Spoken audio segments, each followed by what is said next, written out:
অথ শ্রীমদ্ভগবদ্গীতা তৃতীয় অধ্যায় কর্মযোগ পঞ্চম শ্লোক নাহি কশ্চিৎ ক্ষণমপি যাতু তিষ্ঠতি অকর্মকৃৎ কার্যতে হি অবসঃ কর্ম সর্বঃ প্রকৃতিজৈ গুণৈঃ সকলেই জড় প্রকৃতি জাত গুণসমূহের দ্বারা প্রভাবিত হয়ে অসহায়ভাবে কর্ম করতে বাধ্য হয়, তাই কর্ম না করে কেউই ক্ষণকালও থাকতে পারে না।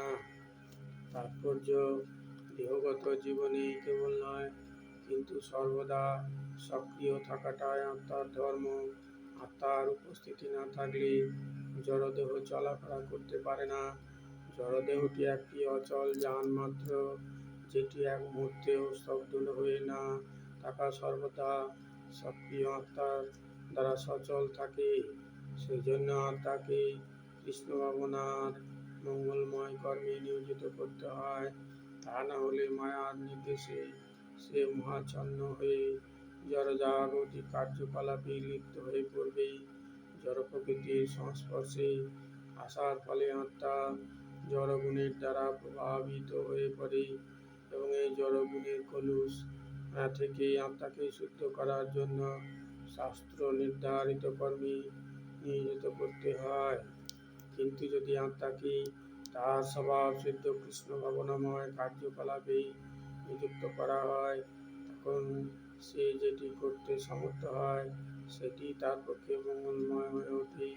এই প্রসঙ্গে শ্রীমদ্ভাগবতে 1/5/17 বলা হয়েছে, ত্যক্ত্বা স্বধর্মং চরণাম্বুজং হরের ভজন অপক্বোऽথ পতেৎ ততো যদি যত্র কো বা ভদ্রং গুডমস্যু কিং কো বার্থো আপ্তো ভজতাম স্বধর্মতঃ।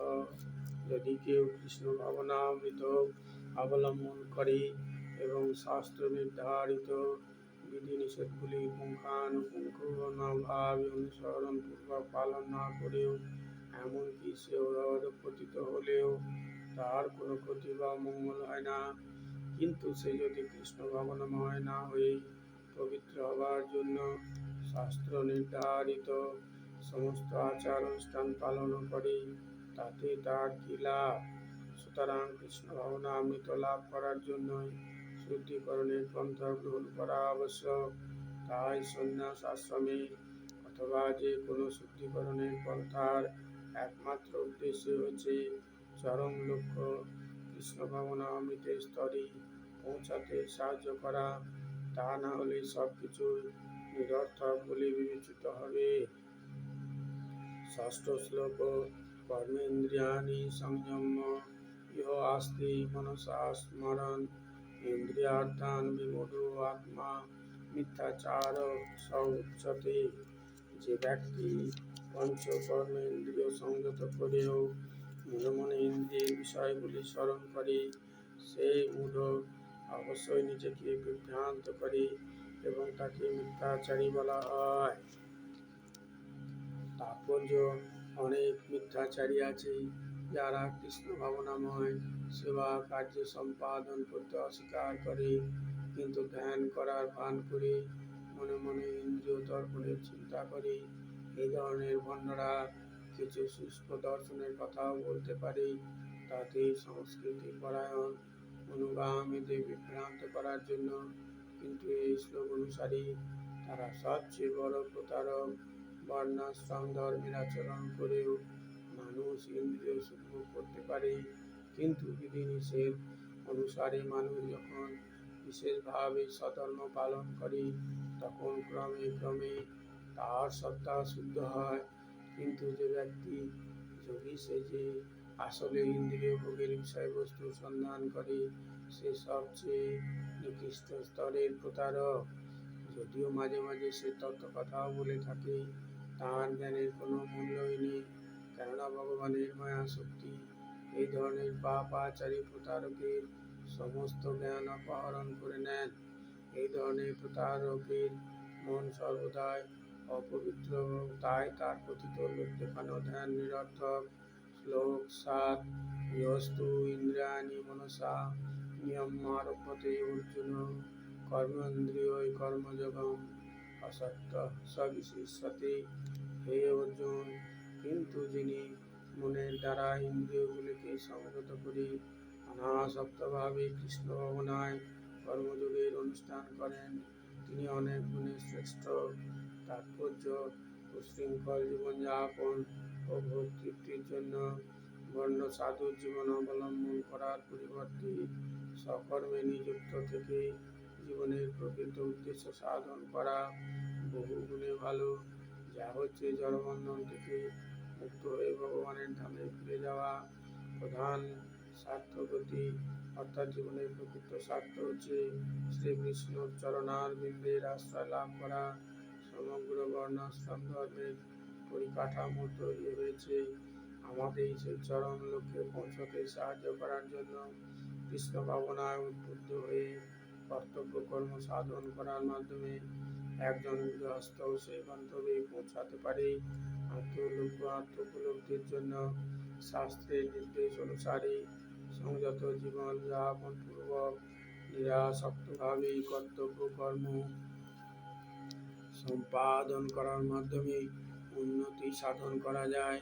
অজ্ঞ জনসাধারণকে প্রতারণা করার জন্য লোক দেখানো আধ্যাত্মিকতা অবলম্বনকারী বর্ণের থেকে যে ঐকান্তিক ব্যক্তি এই পদ্ধতি অনুসরণ করেন, তিনি অনেক উন্নত স্তরে অধিষ্ঠিত।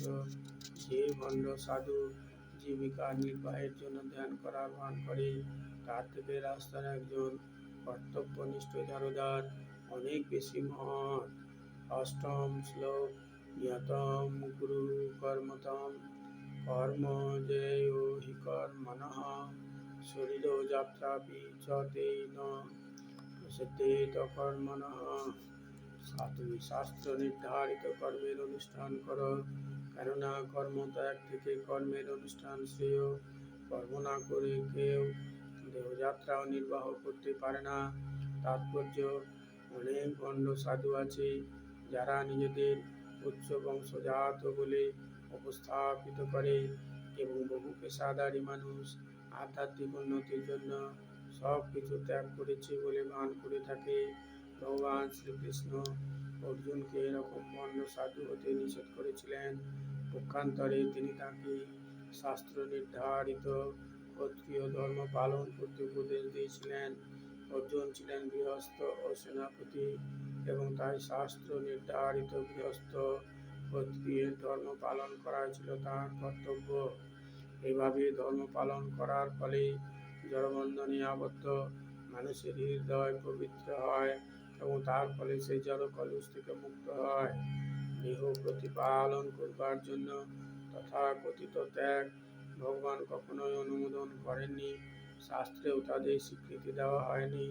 সর্বোপরি জীবনযাপনের জন্য মানুষকে কর্ম করতে হয়। জড়জাগতিক প্রবৃত্তিগুলিকে শুদ্ধ না করে নিজের খেয়াল খুশিমতো কর্ম ত্যাগ করা উচিত নয়। এই জড়জগতে প্রত্যেকেরই জড় প্রকৃতির উপর কর্তৃত্ব করবার কলুষময় প্রবৃত্তি অবশ্যই আছে, অর্থাৎ ইন্দ্রিয় তৃপ্তির বাসনা আছে।